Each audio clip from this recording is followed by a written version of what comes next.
So Monet is the reigning monarch of Constance, and she has her minions at dinner. Everyone is buzzing about it, except the person that Monet really wants a reaction from, Gillian. I love Monet, and this scene was so reminiscent of OG Gossip Girl with the petty, cliquey disputes over who is the most popular, who rules the school. Her minions are trying to set her up with a love interest as well. Zoya and her dad are having some nice father-daughter time. She cooks a carbonara at home for them, but her dad keeps texting petty nonsense with Jules's dad about the size of her bedroom, and it kind of cuts into their time together. It's annoying. Obi is still with Grace, and she reminds me of Lucy from the show Tell Me Lies. I don't know if anybody watched that show, but I pretty much had a nervous breakdown afterwards because it was one of the most toxic, poisonous shows that I've ever seen, but I couldn't stop watching. Anyway, I'm still not sure if it's the same actress. I'm gonna need to check that. Kate's dad is in town. We don't care, and I'm going to be taking a break from Kate and teacher updates for the rest of the season unless they're really important to the central storyline. Max's social capital is dropping fast.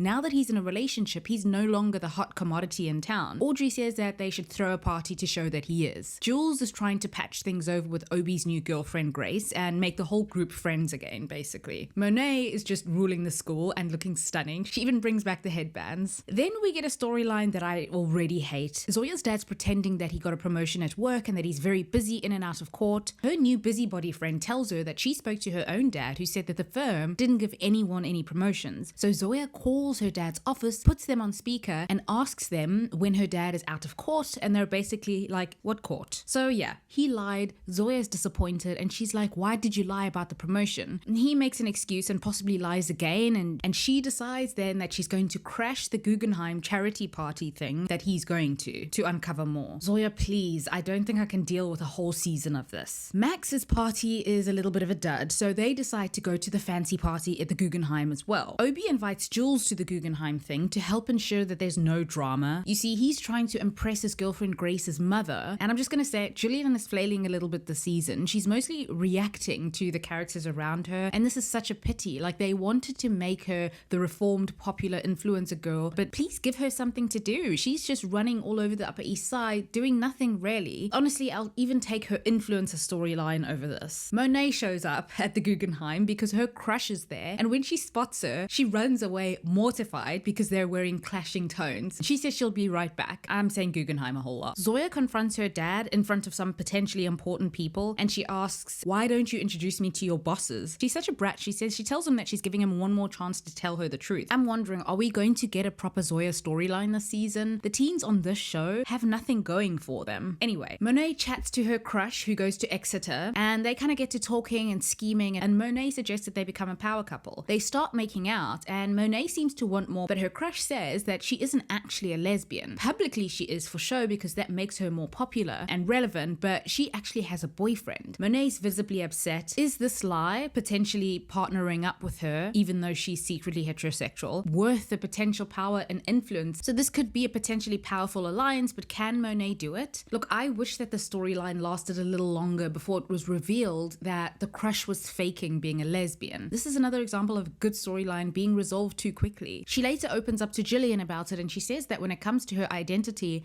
she doesn't compromise. They have this unspoken moment of friendship for a minute, and I kind of miss them. Jules admits to Obi that she wanted to get close to Grace so that she could get back in his good graces, as a friend, really. Zoya gets involved, or she interferes in her dad's business negotiation, but it turns out that this latest little stunt actually gets him the job. The gala turns out to be an absolute disaster, and Grace's parents are not impressed with Obi. At the end, Monet and Jules put out a video about not pitting women against each other.